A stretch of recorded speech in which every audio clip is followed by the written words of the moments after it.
the process of qualifying and everything else, there are elements of what we deliver as a library service that are entirely professionally driven. And I think that, you know, people in the room tonight have already sort of cited some of those areas of work that we do. Recruiting volunteers is something that we already do. We actually ensure that people get CRB checked. We, in terms of the Summer Reading Challenge, we work with children, we work with schools. You know, the enthusiasm around reading in North Yorkshire and the fact that that hasn't fallen, readership hasn't fallen in North Yorkshire, is because of the work of the professional librarians.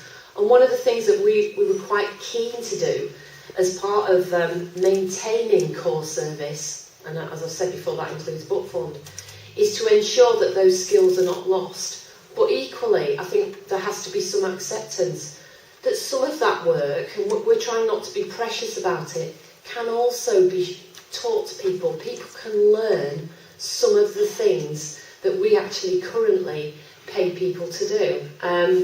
And, you know, I know because there are people who actually now help us to sort of put books back on shelves, meet and greet, show people how to use a self-issue machine. So there are things that are, if you like, generic skills that can be, you know, done by a range of people. And interestingly, one of the questions I was expecting to get tonight was, well, what about volunteer fatigue? We're all so busy volunteering. Where do you think these volunteers are going to come from? And we've had that a lot when we've been going around.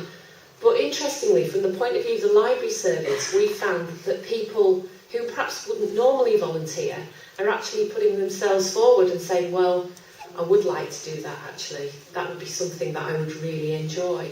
So part of what we're going to have to do is to work with community to say, what appetite is there in this community to do some volunteering and to work and to learn some skills from the library staff, but also what elements of the service are still going to have to be done by the professional team.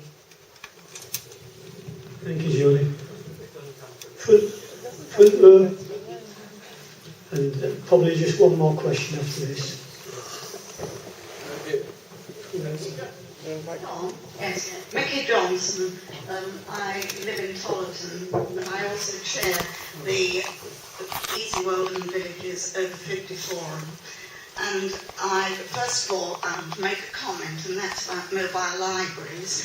And just remember that most of the people who use the mobile libraries are older people who perhaps can't get on the buses or haven't got a car or can't drive, and so it would mean that the older people who are already feeling isolated would be even more isolated, and indeed so would some of the young mothers who stay at home and find it difficult taking their children into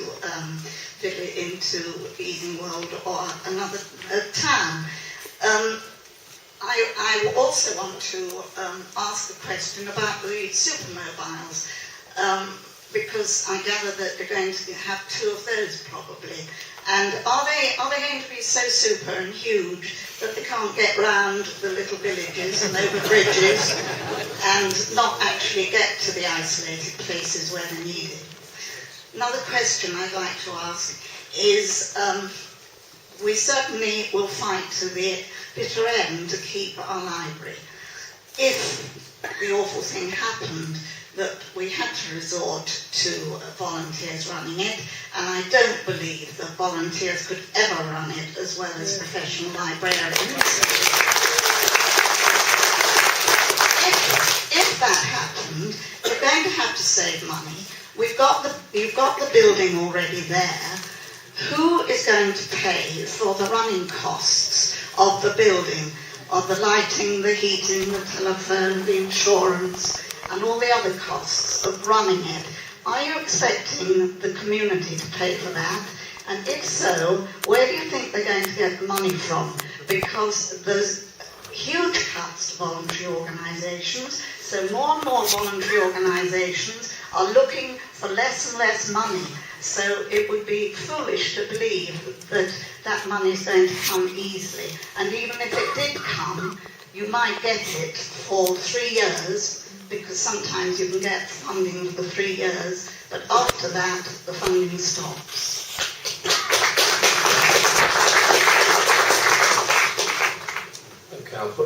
between myself and Julie.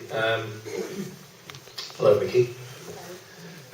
We've one of the assurances that Julie gave, I think, in her presentation, and one of the services that we've grown over this past year has been that home library service.